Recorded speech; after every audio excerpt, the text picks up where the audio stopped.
Hai, ketemu lagi dengan Kak Dewi. Sekarang kita akan bahas tentang barisan deret geometri, di mana kita akan bahas dengan soal cerita.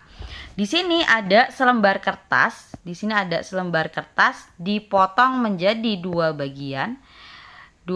Setiap bagian nanti akan dipotong lagi menjadi dua dan seterusnya.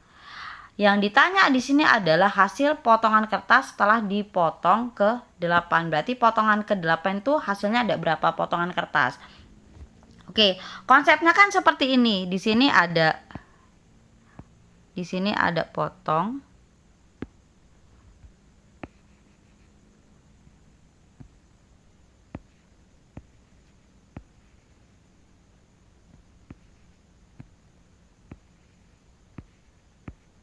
Di sini ada potong.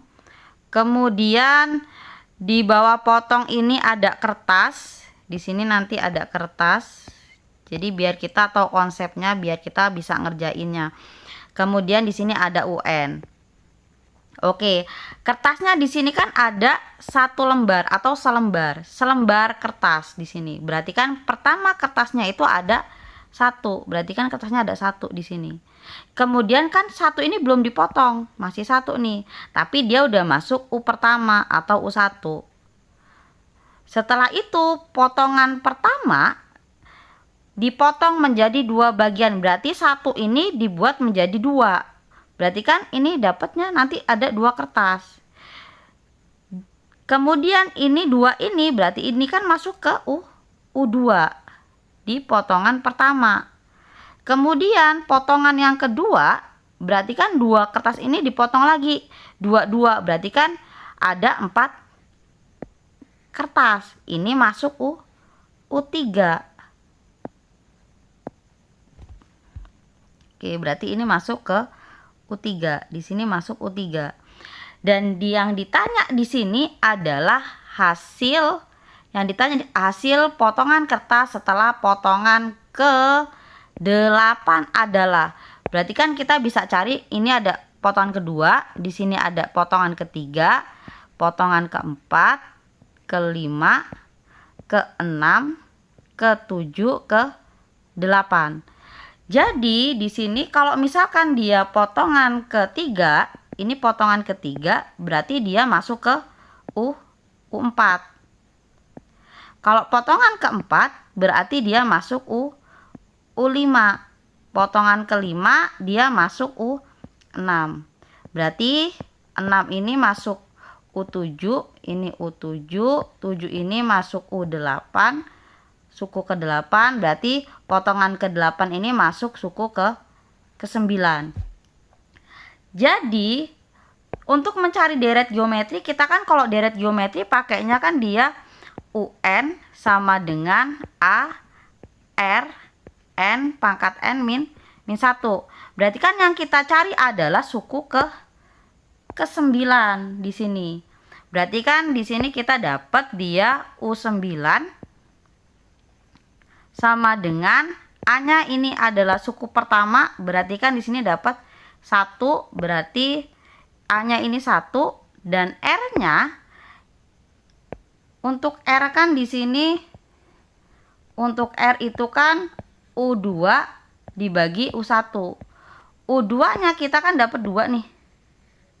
Berarti ini dapat 2 dibagi dengan 1. Berarti R-nya dapat 2.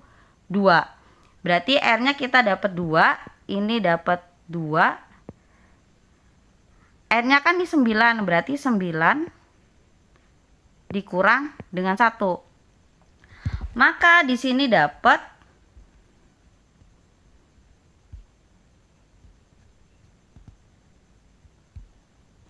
U9, maka di sini dapat 1 dikali 2 pangkat 8.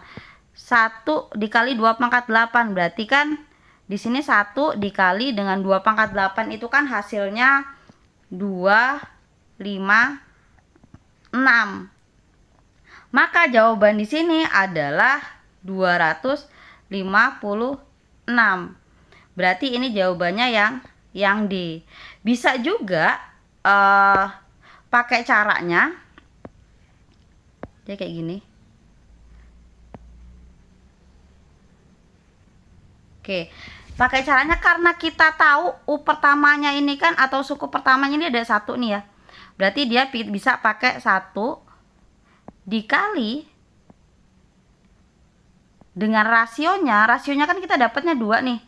Rasio dapat 2. Berarti kan di sini dikali dengan 2. Dan dia kan mintanya potongan ke-8. Berarti kan di sini adalah pangkat 8.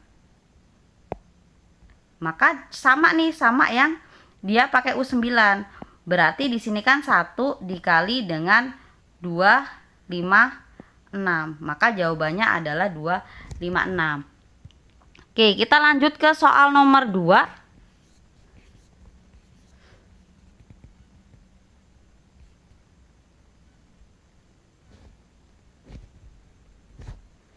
Di soal nomor 2, untuk mengamati pertumbuhan suatu bakteri pada inangnya, di sini pada inangnya, seorang peneliti mengambil potongan inang yang sudah terinfeksi bakteri tersebut dan mengamatinya selama 5 jam pertama. Pada inang tersebut terdapatlah 30 bakteri. Setelah diamati, bakteri tersebut membelah menjadi 2 setiap 30 menit. Berapa banyak bakteri baru yang tumbuh pada jam kelima? Oke, kita lihat tumbuh pada jam kelima. Berarti kan kalau misalkan pakai konsepnya, dia kan di sini ada 30. Ini ada bakteri 30. Kemudian ini kan belum membelah diri, tapi setengah jam kemudian di sini 0,5 jam. 0,5 ini akan dia membelah diri menjadi 2 nih, menjadi 2. Berarti kalau 30 dia membelah diri menjadi 2 semua, maka 30 dikali 2, maka di sini dapat 60. Berarti ini U1, ini U2. Di sini U2. Kemudian 1 jam, berarti kan 60 dia masuk ke kali 2 lagi ya. Berarti di sini 1 jam dia udah 120. Kemudian kalau dia 1 jam setengah, di sini 1 jam setengah, berarti dia kan ini U3, ini U4, ini U4.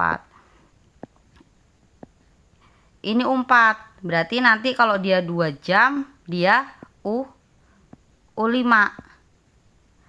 Dia 2,5 jam, ini nanti 2,5 jam, 2,5, berarti dia nanti masuk dia ke U6. Ini U6.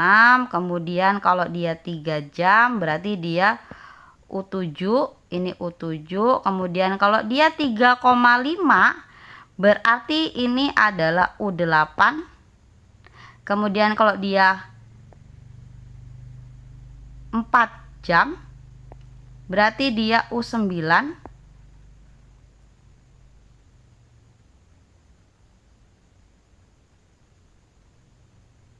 Kalau dia 4 jam U9, kalau 4 jam,5,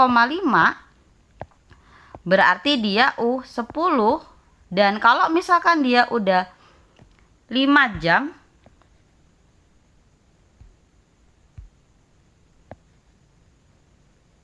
oke, bentar. Di sini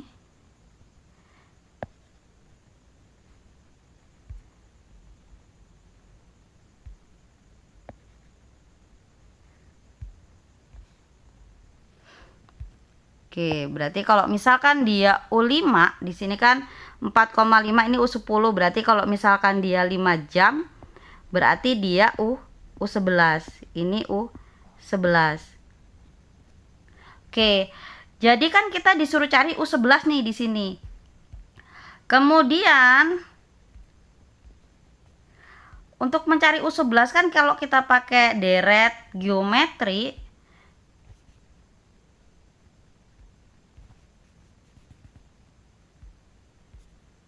oke, kalau kita pakai deret geometri, berarti kan di sini di sini kita dapat dia U11 sama dengan A dikali R 11 dikurang 1.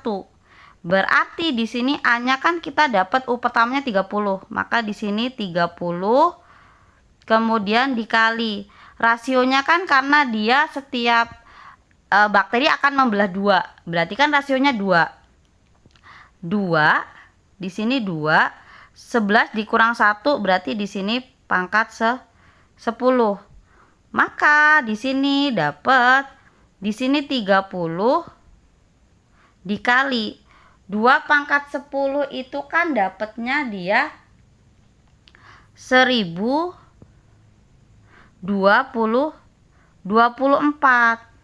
Maka hasilnya di sini adalah 30 dikali 1024, maka dapat dia 30.720.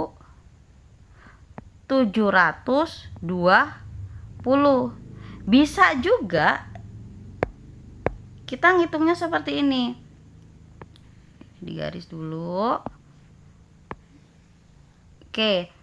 Kita bisa ngitungnya seperti ini karena dia mintanya 5 jam, nih ya. Dia kan mintanya cuma 5 jam pertama. Oke, tapi dia berkembang biak setelah 30 menit. Berarti kalau 5 jam dibagi 30 menit, 5 jam di sini kan 5 jam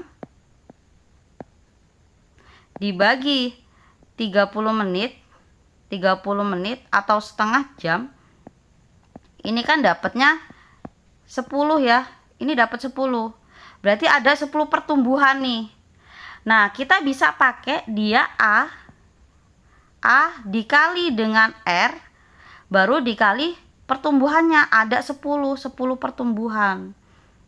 Jadi kan kita dapat 30 nih. Di sini dapat 30 dikali 2 pangkat 10 dikali 2 pangkat 10 berarti kan sama kayak yang di U11. Berarti di sini dapat 30 dikali dengan 1024.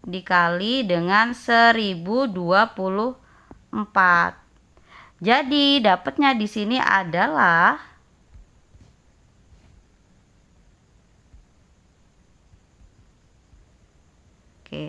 di sini dapat nanti hasilnya sama, dapat dia 30.720. Berarti kalian bisa juga pakai, kalau misalkan dia 5 jam, bisa kalian bagi 30 ada berapa perkembangan. Ternyata ada 10 perkembangan di sini. Maka kita bisa pakai rasionya dipangkatin 10. Oke, sebagai pembelajaran, coba kalian kerjakan di soal nomor 3. Di sini ada 2 orang pendatang dari kota A membawa sebuah virus. Setiap orang akan menulari 3 lainnya dalam setiap jam. Berapa orang yang akan terkena virus tersebut selama 4 jam? Oke, semoga materi ini bisa nyampe dengan konsepnya. Semoga bisa dipahamin.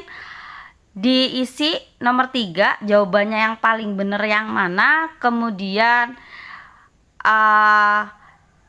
ditulis di kolom komentar. Setelah itu terima kasih sudah menonton dan semoga cita-citanya tercapai. Terima kasih.